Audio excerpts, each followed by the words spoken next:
কালকে তখন সন্ধ্যার পর থেকে জরুরি অবস্থা ছিল, তারপর থেকে আমরা তো ঘরে বন্দি। এখন পর্যন্ত কোনো সহিংসতার ঘটনা আমরা পাই নাই। সকালে ভোরেই আসছিলাম। এখন পরিস্থিতি আমরা এইমাত্র যা দেখলাম, কোনো দোকানপাট খোলা নাই, একটা দোকানই খোলা ছিল, সেখান থেকে ওষুধ নিয়ে আসছি। আর আমরা তো ঘরে বন্দি।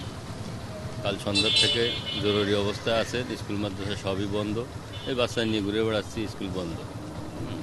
আর এখন পর্যন্ত কোনো সহিংসতার কোনো খবর পাইনি। আমি মাত্র বাজার ভিতর থেকেই আসছি, কোনো সহিংসতার ওষুধ কিনতে গেছিলাম।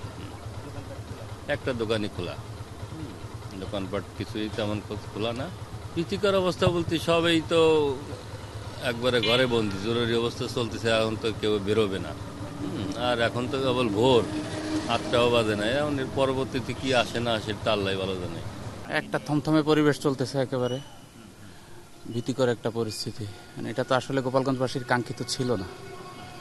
গোপালগঞ্জের মানুষ শান্তিপ্রিয় মানুষ, কালকের পরিবেশটা গোপালগঞ্জের মানুষের কাঙ্ক্ষিত ছিল না। যাই হয়েছে ভালো হয় নাই, খুবই খারাপ হয়েছে।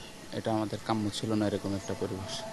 আমরা খুব দ্রুত এই পরিবেশ থেকে কাটিয়ে উঠতে চাই, স্বাভাবিক একটা জীবনযাপন করতে চাই। গোপালগঞ্জের সাধারণ মানুষ আমরা চাই। একেবারে আপনার এই যে কাঁচা বাজার থেকে সবই তো ফাঁকা, বেটা কোনো লোকই তো নেই। এখন চলে গেছে, কাল গ্যাঞ্জাম হলো, গ্যাঞ্জামে তো কেউ থাকবে না, থাকবে? যার যারটা জীবনের একটা দায়িত্ব আছে। সেইটা তো কালকে তো কার্পুজে আসছিল, কাল তো কোনো লোকই বাইরে বেরোয় নাই আসরের পরে, সেহেতু এটা বোঝার কায়দা নেই, বলারও কায়দা নেই। তবে পরিবেশ বেশ শান্ত ছিল, বোঝা যায়। আইন শৃঙ্খলা পরিস্থিতি বেশ নিয়ন্ত্রণেই ছিল। এখন আল্লাহ করতে যাতে সবাই একটু শান্তিতে থাকে, তাহলে এভাবে যদি ধাওয়া পাল্টা ধাওয়া গন্ডগোল হয় তাহলে তো দেশে অস্থিরতা বাড়বে। অস্থিরতা বাড়া মানে সবারই বিপদ বাড়া। সেহেতু আমাদের সবারই চেষ্টা করতে হবে ধৈর্য ধরে সমস্যাকে সমাধান করার, দেশকে স্থিতিশীল করার জন্য সবার চেষ্টা করা উচিত। কেননা দেশ আমাদের সবার, দেশকে ভালোবেসে দেশকে রক্ষা করার দায়িত্ব সবার। ভয়ের অবস্থা নাই। আমি বেশ কয়েক জায়গায় ফোন দিলাম, তাতে দেখলাম বেশ নিরিবিলি পরিবেশ আছে। রাতে বেশ কয়েক জায়গায় ফোন দিলাম যে অবস্থা কি এলাকার, তাতে কেউ তেমন ভয়ের কথা বলে নাই। ওটা আকস্মিক একটা ঘটনা ঘটে গেছে। ওই ধরনের পরিকল্পনা ওই যারা আন্দোলন করছে এদেরও ছিল না, হঠাৎ করেই ঘটে গেছে। অপ্রত্যাশিত, যতটুকু করতে চাইছে তার চাইতে বেশি হয়ে গেছে, এরকমটা হয়ে গেছে। করতে চাইছিল কিন্তু সেটা একটা লিমিটের ভিতর থাকতে পারতো, কিন্তু সেইটা ওই উৎসুক গুড়ার কারণে আরো বেশি হয়ে গেছে। বাইরের লোক ছিল না? বাইরের লোক ছিল প্রচুর। গোপালগঞ্জে এত লোক, গোপালগঞ্জের লোকের ফেস তো কম বেশি চিনি ছেলে পেলেদের, কিন্তু যে মানুষ আসছে এখানে এই ক্যামেরায় দেখলাম, তাতে বাইরের লোক ছিল প্রচুর। তাতে আমার ধারণা তাদের দলীয় কর্মী, নেতা কর্মী যারা বাইরের অন্যান্য জেলার, তারাও এখানে আসছে জিনিসটাকে সামলানোর জন্য, কিন্তু সামলাতে গিয়েই ঝামেলাটা হয়ে গেছে। কিন্তু স্থানীয় আওয়ামী লীগাররা যদি এটাকে প্রতিরোধ করার চেষ্টা করতে তাহলে হয়তো গন্ডগোলটা হতো না, মিছিল মিটিং হতো, গন্ডগোল হতো না। আমার তা মনে হয় এরকমটা। পরিস্থিতি স্বাভাবিক, পরিস্থিতি কোনো সমস্যা নেই। পরিস্থিতি আতঙ্কিত মধ্যে যারা কালকে এই ঝামেলা করছে তারা সবাই পলাতক, কেউ নাই এলাকায়, কেউ নেই। জানে যে একটা ঝামেলা হবেই। ঘটনার পর থেকেই কালকে সন্ধ্যা থেকে সবাই মোটামুটি ঢাকার দিকে পাড়ি জমাইছে, অথবা প্রত্যন্ত গ্রাম অঞ্চল যেগুলো ওইখানে পাড়ি জমাইছে।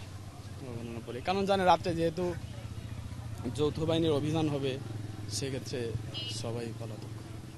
হুট করে মানুষ বলতে হচ্ছে এ কেমন যেন হচ্ছে আপনার গ্রামে গ্রামে গ্যাঞ্জাম লাগে যেভাবে হয়, মানুষ এরকম মনে করে আর কি। সেনাবাহিনীর সাথে আসলে এরকম ঝামেলা করা তো কোনোভাবে ঠিক হয় না।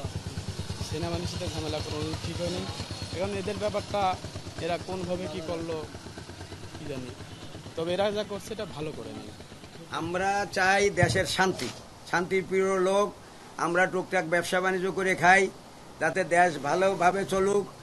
আর আমার আরেকটা বক্তব্য হলো যে নতুন দল ছাত্ররা, তারা এসে দেশের শান্তির জন্য তারা একটা সুন্দর বক্তব্য দেওয়ার জন্য, সেই বক্তব্যগুলো আমরা কান পেতে শুনবো। তারা কি বলতেছে, আমাদের ভালোর জন্য তারা আইছে, ভালোর জন্য। আমাকে কথা বলার সুযোগ ছিল না আগে, আমাকে কথা কাড়িয়ে নিয়েছিল, আমাকে বোবা বানায় রাখছিল। তাই এই ছেলেগুলো সার্জিস নাহিদ এরা আসছে, এরা আসিয়া তারা তো গোপালগঞ্জের পরিবর্তন চাই নাই, তারা বলছে আমরা গোপালগঞ্জের পরিবর্তন করতে আসি না, আইসি জনগণের পরিবর্তন করছি, জনগণের ভালোর জন্য। হ্যাঁ, এই তাদের এই মিটিং সুন্দরভাবে করতে দেওয়া উচিত ছিল। হ্যাঁ, সুন্দরভাবে পরিচালনা করিয়া তারা মিটিং করিয়া জনগণের বুঝাইয়া চলে যেত। এই অরাজকতা যারা করছে আমরা তাদের দৃষ্টান্ত বিচার চাই, শাস্তি চাই। হ্যাঁ, আর এ ব্যাপারে আমি আমার তরফ থেকে আমি নিন্দা জানাই যে কেন তাদের এই মানে ক্ষতি করলো, আর আমরা কেন মানে সাধারণ জনগণ আমরা ক্ষতিগ্রস্ত হইতে পড়লাম। আমাকে হাট বন্ধ, বাজার বন্ধ, এই যে আমার ঘরে লক্ষ লক্ষ টাকার কাঁচামাল পচে যাচ্ছে, আমাদের এই ক্ষতিপূরণ কে দেবে? আমলিগ আমলে তারা হাজার হাজার কোটি টাকা চুরি করে দিয়ে পলাইছে, এ দেশের ক্ষতি করি, আমাকে কি দেশে একটা ছেলে মেয়ে আমার চাকরি পাইনি, ইউনিভার্সিটির মতো টাকা পড়াইয়া লতে মাস্টার ফার্স্ট ক্লাস ছেলে চাকরি পাই নেই, মেয়ে ফার্স্ট ক্লাস চাকরি পাই নেই, ইকোনমিক্সে honours M A first class চাকরি পাই নেই, কি দেশে তারা আমাদের? আর আমরা তাকে জন্য মানে এইগুলো যারা করে তারা আহম্মকের রাজ্যে বসত করতেছে, কেন তাকে হুঙ্কারে আমরা রাস্তায় নামবো? আমরা শান্তিপ্রিয় মানুষ, শান্তি চাই। কারা তারা কি আমার চিনছি, আমরা কি সেনার ইয়ে আছে? না না, আমি ছিলাম না ওই সময়, আমি চলে গেছিলাম এখানে, তখন 1:35 বাজে ওদের দেখলাম হুড়খামা চলতেছে, আমি বলছি যে শাটারটা টানিয়ে দাও, হ্যাঁ টানিয়ে দিয়ে তোমরা ভিতরে থাকো, কেউ বাইরে বাইরে হয় না। কিন্তু আমার এই বাইরে চিনি না তো, আমি তো চলে গেছি 1:35 বাজে, তখন তারা হুড়ো করে গোসল করে নামাজটা ধরছি জোহরে, আর এনাকে ফোন করে বলে গেছি যে শাটার টেনে দাও, হ্যাঁ দিয়ে ভিতরে থাকো, কেউ বের হয় না। কিন্তু আমার এই টেরেগুলো বাইরে ছিল, আমার এই খালি টেরেগুলো বাইরে ছিল, এইটা মানে অত্যাচার হয়ে গেছে, এগুলো নিয়ে পোড়াই মোড়াই দিছে।